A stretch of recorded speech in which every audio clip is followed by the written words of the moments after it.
Hello, everyone. This is Jade Inspiration Masters. We are a communication leadership training institute based in the United States.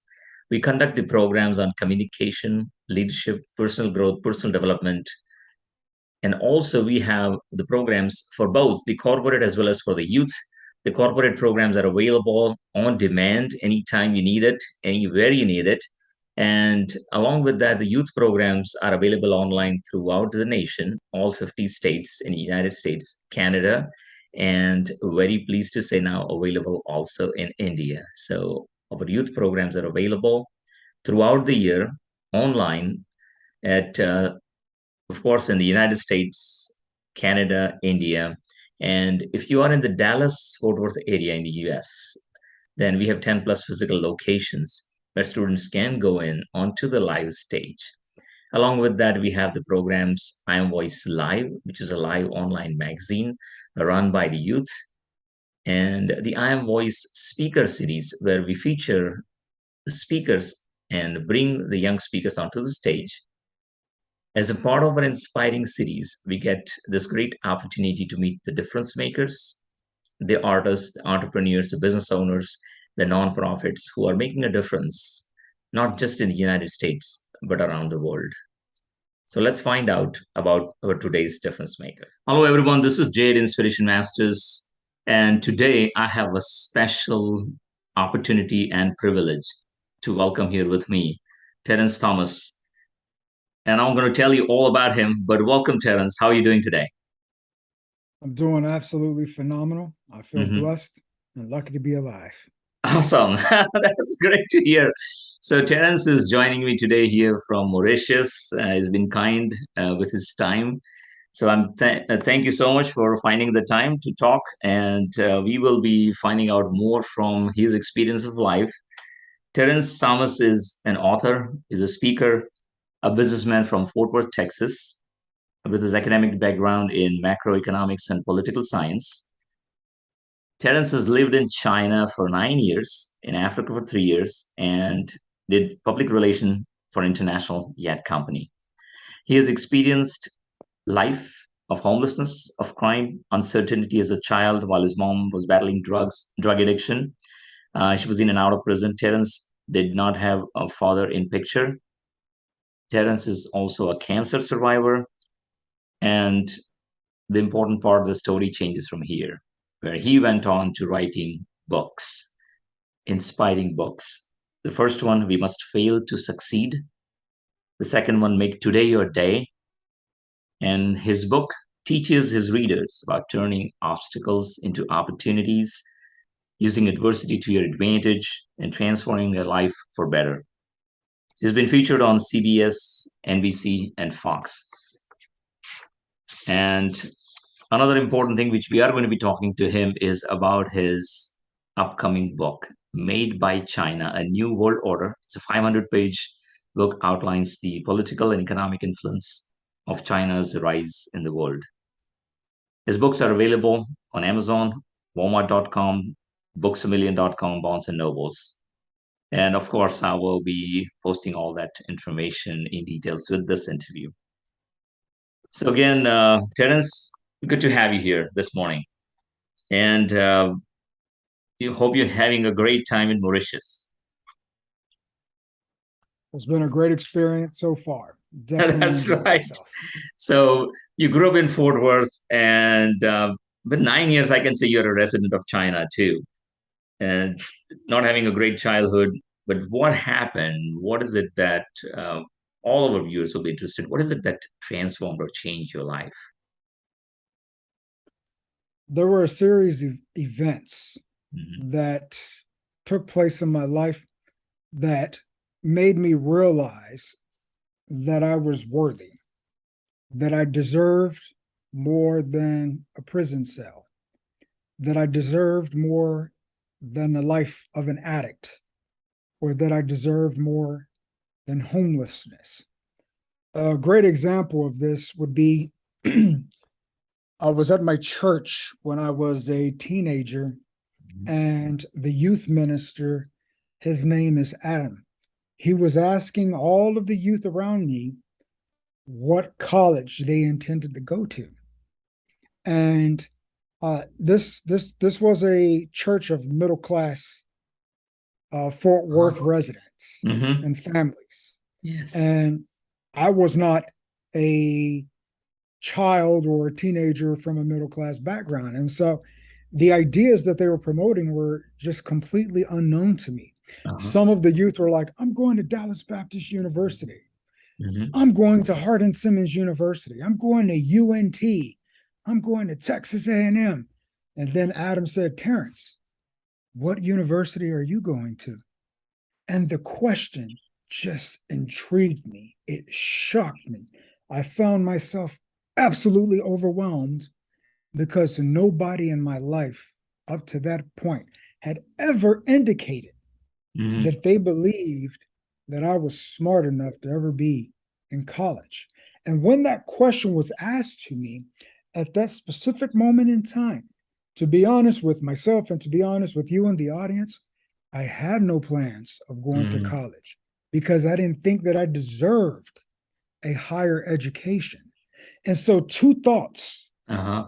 went through my mind. The first thought was perhaps Adam is just saying this to make fun of me. Mm-hmm. Perhaps he's asking me this question out of malice. And the second thought was this man, Adam, has shown nothing but love and kindness since the very first day that I've met him. Mm-hmm. All he had been doing was trying to change my life for the better and to help me realize that there was something inside of me that even I didn't know about. And so I just immediately got up without answering the question and I ran to Yeah. the bathroom, Uh-huh. hide, because I felt so embarrassed. I saw Mm-hmm. all of the other youth just looking at me, Yeah. waiting for me to answer the question. And so while I was in the bathroom, I was thinking, like, why would he ask me that question? And the conclusion that I came up with was that he actually believed that I could go to college and university. Now, He good. believed that I had the ability and the capacity to do Mm-hmm. more with my life, even though I didn't believe it. Yes. And for me, this is an example of one of the seeds that was planted inside of me that would grow later on, years down the road, that Yes. transformed and changed me forever. That's that's great. I mean, it's resonating with so many people. You might have heard that they got an opportunity to meet somebody who believed in them more than they believed in themselves, and that transforms. That is so amazing. That is so amazing. Tell us more, a little bit more about where did you go and how did you get up your education? And you specialized, and that was in macroeconomics and political science. So a little bit more about. When I was in high school, I struggled. And the reason that I struggled was because I did not have the academic foundation that is necessary to excel. A lot of the time, a child who's a student, they're not going to just bring these academic habits, like good Hmm. study habits, for example, that's not going to come from just absolutely nowhere. That's Hmm. something Yeah, that's going to be taught to them by their parents right. and everyone around them. Exactly. I didn't have that. I Right. didn't know how to study. I didn't have the self discipline required to focus. And I think Hmm. one of the worst parts for me was that most of my education growing up, my time in school, I didn't have value for education. I didn't understand Exactly. what it was going to do for me in my life. Hmm. And so, if you could look at my report cards, you would see that most of the time I was a C or Hmm. D student. Right. B's were phenomenal. Hmm. A's were unheard of for me when I was Uh-huh. growing up. But when I was in high school, I remember the U.S. invasion of Iraq. It was March of 2003. And I Hmm. remember waiting on the bus every day to go to school. And I had the Fort Worth Star Telegram paper, and I was just reading about this. And Uh-huh. I remember how U.S. forces entered Iraq through Right. Basra and how they were moving north Uh-huh. to Baghdad along the Tigris River and Uh-huh. the shootouts that happened in Fallujah. Like I remember that in such detail, Yeah. reading about it in the newspaper. And I would go to my school and Wow. I would ask my government teachers and my economic teachers about these different events that were happening. I would Mm-hmm. say, hey, what is the Department of Defense? Yeah. What is the difference between the different branches of the US military? Uh-huh. Why are we invading another country? What are weapons of mass destruction? I would ask these questions. And I Good had one. some teachers that, would blow me off. Uh-huh. They'd give me a simple answer and tell me to go on because I was interrupting their lunch break. Uh-huh. And I had some other teachers that would say, you know what, Terrance, sit down. Let's really talk about this. Yeah. And some of those teachers started to really, really invest in me. One of Yes. those teachers that I'd like to talk about specifically, his name was Gene Hayward. And Mhm. one day he came to me, he was my economics teacher. And one day he came to me and he said, Terrance, I believe that if you study hard enough, Mhm. you could be number one at OD Wyatt High School in macroeconomics. Mhm. And I said, what? Me number one? Psh, no way. I absolutely did not believe it. He says, I am so serious. If you are willing, I will tutor you every day after school for 45 minutes.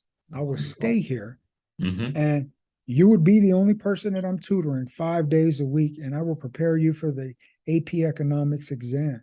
Right. And I said, okay, why not? I don't have anything Mhm. else to do. Yeah. And so for 2 or 3 months, I studied AP economics with Gene Hayward. And through our time together, I learned about the US economy and how it works with other economies around the world.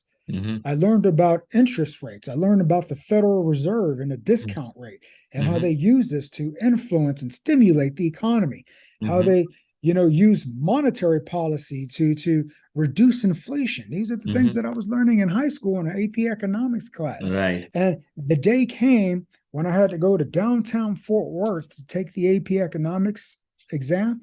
I took it, and 2 or 3 days later, I was notified that I, in fact, tested first place in AP economics at OD Wyatt High Wow. School. Awesome. That's super. That's an That was exciting the first story. time I was number one at I anything I am academically. glad. I am glad I asked you that because that was very, very interesting. That is very interesting to learn that that's an amazing part. So that's really awesome. And so you got this opportunity in the future to go into the study, and you're in Fort Worth, and then you end up in China. So what happened? What happened? How did you get it into China from Fort Worth? So, Well, that is a very good question. And the way that the reason that the question sounds like that is because we are missing a giant block of time, which is me going to college. That happened after high school. Uh, I met with several leaders of McMurray University, the admissions staff, the vice Mhm. president of academics at Mhm. this alumni meeting that they had in Fort Worth. Mhm. And I was the only student at this alumni meeting. And these individuals had expressed interest in having me come to their school. They said, look, Mhm. McMurray University is a small private school in Abilene, Texas. Everybody doesn't know about us, but we have an exceptional political science program, Mhm. and we think that you'd be great for that. Here goes our contact information, our business cards. We want you to go ahead and do the application. And if you have any problems, contact us. And Mhm. so, as I previously stated, my grades before AP economics were not good. Okay. I had a Mhm. very low GPA. Most of my years in middle school and high school, I did not perform academically well at all. And so when I applied for admission to McMurray University, I was declined. Mhm. And there was a business card that I had with the man's name. His name was Dave Voskel. Mhm. And I was working at a Subway sandwich shop. And I Mhm. used the Subway sandwich shop phone to call Dave Voskel because I didn't have my own cell phone. And I was like, hello, Dave. So I applied to admission to McMurray University and Mhm. I was declined. you told me to call you if I had any problems, and I think this classifies as a problem. And Dave, he was like, you know what, Terrance, I'm glad that you called me. What I want you to do is be near this phone, wherever it is tomorrow at the same time. All right. I was like, okay. And so the next day I came to work, and around 4 o'clock, the phone at Subway was ringing, and I picked it up, Hmm. and it was a lady on the phone. She says, hello, I'm looking for Terrance Thomas. I'm like, this is Terrance. She goes, "Oh, we would like to congratulate you on your acceptance into McMurray University." There you go. You got it. And just like that, I was declined, and then I was accepted. And I just felt like it was just something about fate. I was supposed to be there. Exactly. Yeah. And so I went to McMurray University, where I studied political science, and macroeconomics was my minor. Hmm. And because of my major, there was this increasing spotlight on China. Hmm. China was known as the factory floor of the world. The Hmm. Chinese economy was growing at 9 to 10% Yes. GDP annually, while the US economy was, 3.5 to Yeah. 4% growth. And Yes. so, for the last 30 or 40 years, Hmm. China had been known as this economic miracle, because no economy in the history of humanity had the growth that China had. Right. And Yeah. its influence was actually spreading around the world. Yeah. And so China had become something that I was becoming more interested in, and its Hmm. exposure to me was starting to increase. And then one day, a lady from my university, she said, hey, my son is coming from Taiwan, and I would like to know if you would play racquetball with him. Hmm. And this was a message that came via Facebook, and I thought it was so weird, because like I didn't know this lady like that, okay? Uh-huh. And but anyway, I consider myself a nice guy, so I volunteered to go play racquetball with this stranger. Uh-huh. And while I was playing racquetball, he told me about Taiwan. He told me about the culture of the people. He Hmm. told me about the way this society works and everything. And I asked him, I said, so what about China? And he was like, oh, you don't want to go to China. That place is so shady. I'm like, what do you mean it's shady? He's like, they don't check credit scores, they don't check contracts. The law is, it's loose, it's not definitive. And I was like, please tell me more. 30 days after meeting that guy, I graduated from university, and I put my whole life in a suitcase and moved over to China, where I would spend the next 9 years discovering who I really am, building a business, and starting my book, Made by China, A New World Order. Hmm. 9 years. Excellent. That's great. So, you didn't know anybody in China. Did you know the language? I did not know the language, and the only person I knew when I landed was my employer. Hmm. I was doing corporate training with the New Times International Training Center, and basically, I went to different Western companies like Texas Instruments in Chengdu, China, Motorola, and we did different types of training, like leadership Uh-huh. training, teamwork training, communication training. Uh-huh. We were trying to teach them more about the Western corporate work environment, essentially. And that is for the local Chinese Yes, workers. they were working for these Western companies. When I landed Wonderful. in Chengdu, China, uh, there was the city center, and then south of the city center, about 15 miles or so, there Hmm. was a place called the high tech zone. Mm. And I kid you not, my eyes were so big when I got to the high tech zone, because before I left China, something that was common in the news was how 5,000 American jobs outsourced to China today, 10,000 Uh-huh. American jobs outsourced to China today. Uh-huh. Every day, this was the news. This Hmm. outsourcing was Yeah. outrageous. And when I landed in Chengdu, China, and I discovered this high tech zone, I found GE, I found Apple, HP, Dell, all these companies that Mhm. used to be in America. I found them. Right. They all established brand new offices. The average company was employing between 3 to 700 Chinese for their white collar Uh-huh. positions. Wow. Interesting. And that's what I was doing there. It was absolutely intriguing. I Yeah. found the economic might. There were mega structures going Hmm. up all around me, construction like you would not believe on Hmm. 20, 30, 40-story buildings, Hmm. Lamborghinis, Ferraris everywhere. Right. People inviting me to dinner that would cost on average $300. Right. And they didn't seem to mind. It was normal to Yeah. have a $300 dinner every single night. I Uh-huh. remember I called my mom, who was back in Texas, and I said, Mom, you would not believe this. She's like, What? I'm like, These people eat dinner like it's Thanksgiving every day. Hmm. Because there's so much food on the table, and all of it, like 80% of it, were going to trash. Right. They were just Yeah. There was a time when crazy. they brought out about a couple of 100 million people out of poverty to middle class in China. There was a time, I think they were Yes, the fastest movement, upward movement of the general public, which they had nothing except bicycles to Lamborghinis. Okay, that's a big move. it Interesting. So really you is. were at a very very interesting place at an interesting time. That is really Very awesome true. to know about. And so I'm looking forward to those things in your book.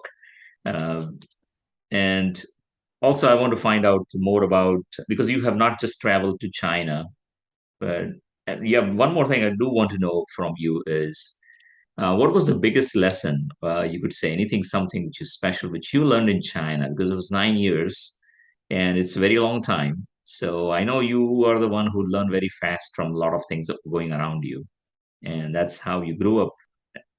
So, what is it that's something which strike, like, what would be the special thing if you want to share with everybody that you learned from China? In China, I learned about the human spirit.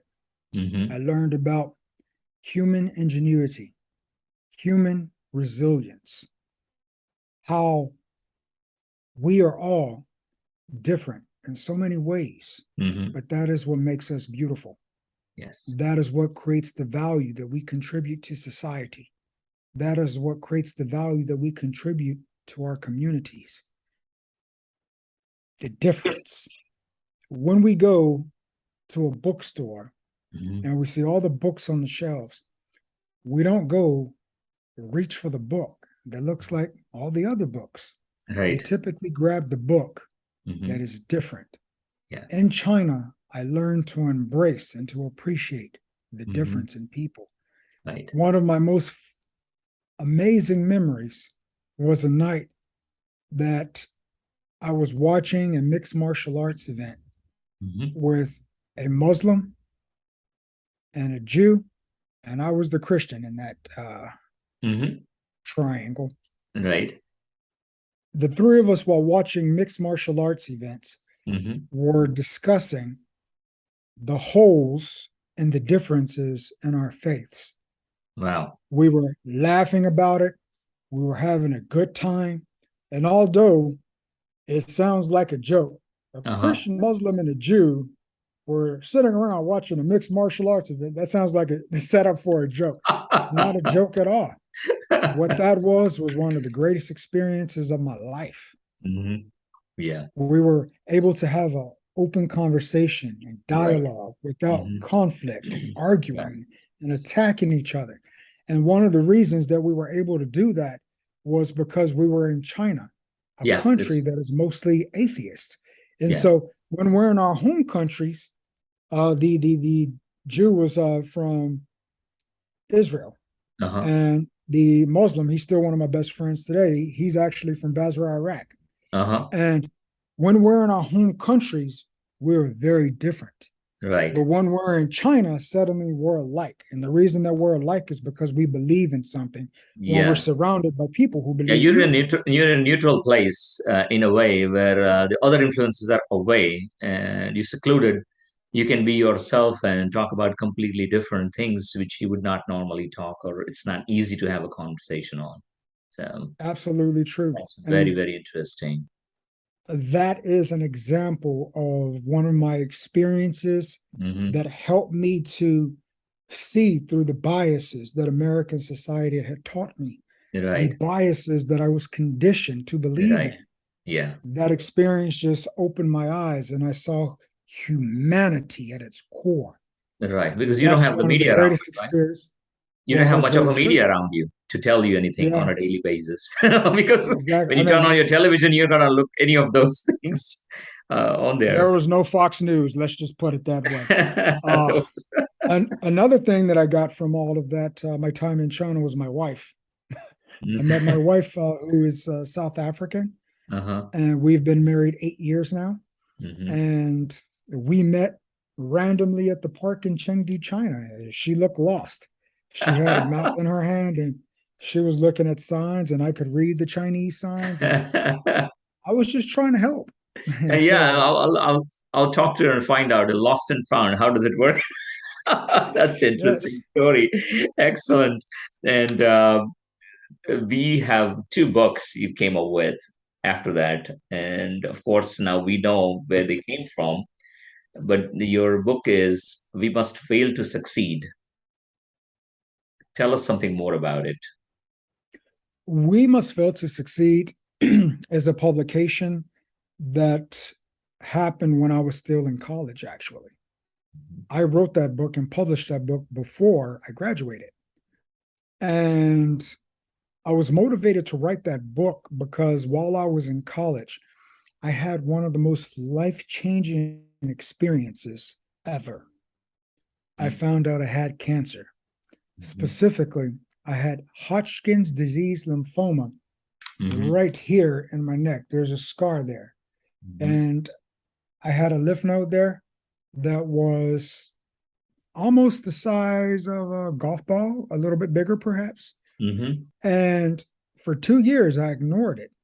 But eventually, it got big enough that I needed to find out what that was. I went to the doctor, and my physician said, Terrance, I don't want to raise alarm or to cause panic or to create, Mhm. any kind of chaos in your life, but this may be a type of cancer known as Hodgkin's disease lymphoma.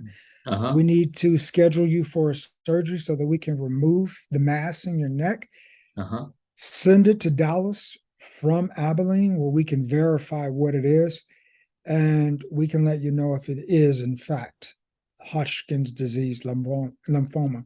I Mhm. went through that surgery. I had the mass removed. They sent it to Dallas. The results came back. It was cancer. And so I started the process of going through my radiation treatments. Mhm. And the radiation treatments, they gradually destroyed and wrecked my health. The skin on my neck was burned and it was peeling off. My skin was pink and fleshy. Mhm. My teeth started to turn brown. Uh-huh. My ability to taste my food was just out of the equation. When I would cough, this black substance that was coming from deep inside of me would come up. I couldn't sleep because I was choking at night. And I had a cup near my bed to cough up this mucus. It Uh-huh. was really gross.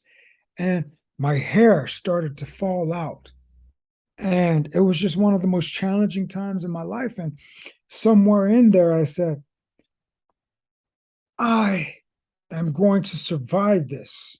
Mhm. And starting now, I'm going to define what success means for me.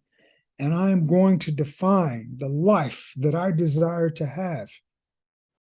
And I'm going to work for that because I understand that life is something that is so intricate at any moment, Mhm. like a flower, so fragile, it can Right. be over. And I knew that because I went to the Hendrick Cancer Center every week for my radiation treatment. And the Uh-huh. people that were with me there the previous week, they were vanishing one by one. They passed Mhm. away. I was around people that were dying of cancer all the Mhm. time, but I was one of the survivors. And I knew that I no longer had time to complain. I knew that I could not just sit around wondering what I'm going to do with my life, squandering precious time, because for the Uh-huh. first time, I understood how precious time was. Hmm. And I knew that the only way that my definitions of success and my dreams were going to come true is if I laid down a plan that I was able to work on little by little daily. Yes. That was the only way that was going to happen. I couldn't sit around waiting or wishing for things to happen. And I'm talking my immediate goals were just so simple. First, I just wanted to walk down the street. That was Yes. my goal That's right. Yeah. because I only had 2 hours of life in me every day. I Hmm. would get up at 9 a.m. and by 11 a.m., I was exhausted. I was down and out for the rest of the Right. day. I lost 3 jobs Hmm. because I physically could not do the work anymore. Hmm. The electricity and the water in my home was turned off. I was 4 or 5 months behind on the rent. I was standing in line at the homeless shelter to get canned goods because I had no refrigerator. I was Hmm. taking showers at my buddy's house because my toilet didn't flush and my shower didn't work anymore. And during the freezing cold Abilene winter, there was no heat in this home that I was living in, and even my aquarium, all my fish died because they froze to death. And so these were the circumstances that I found myself in. And I remember saying to myself, one day I'm going to walk again. One day I'm going to dance again. One day I'm going to be amongst friends and I'm going to laugh and enjoy myself. One day I'm going to venture outside of Abilene, venture outside of Texas, the United States. I want to see the world. I want to know what's out there. And beyond knowing what's out there, I want to know what's in here. Hmm. I'm going to go out there and live the best life that I can live because I understand how fragile life is now. There is no time to sit around and complain, but rather there is only time to create Right. opportunities and to embrace change and to use it to my advantage. And these are the ideas and the concepts that Hmm. came about, the wisdom that was born inside of me while I was suffering with cancer. And I Hmm. used to write those ideas down, and all of those ideas became my book, We Hmm. Must Fail To to succeed. Succeed. That's an awesome story. We must fail to succeed, and that'll be an intriguing and interesting read for everyone. Thank you for watching, friends. This was part one of my interview with Terrance Thomas. Terrance has since traveled into several countries. He'll be talking about that. Also, we'll be talking to Terrance about his second book, Make Today Your Day. And also, I'll be talking to you about DFW networks. Stay tuned for that. Also, we will be talking to him about his upcoming new book, which is Made by China, A New World Order. This is a 500-page book, and I'll be talking to him in detail about it, outline, and this 500-page book outlines the political and economic influence of China's rise in the world. So again, very interesting part of this interview coming up in the part two. Stay tuned. Again, this is Jade Inspiration Masters. I will see you soon for the part two of my interview with Terrance Thomas. See you soon.